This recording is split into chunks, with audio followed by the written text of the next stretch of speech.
Kaya healthy po ito lalo na sa may mga diabetes. And that's it mga kasambahay.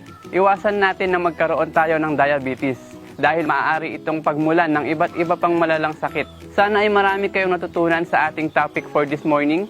And again, I'm Dr. Jason Sanchez, your integrative medicine doctor. Till next week mga kasambahay, only here at Naturally Yours.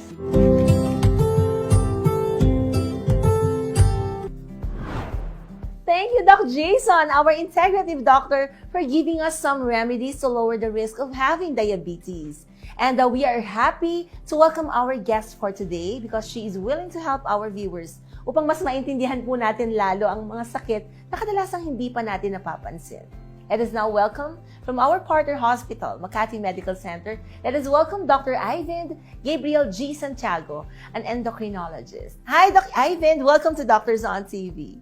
Good morning po. Thank you. Maraming salamat po sa invitation ninyo na magturo ako sa ating mga mahal na viewers. Okay, and then thank you, Doktora, na pinagbigyan mo kami kasi of course, very common tong topic natin, tong diabetes, and marami tayong matutulungan sa ating tatalakayin ngayong araw, no? And but before we start, Doc, let us watch this video.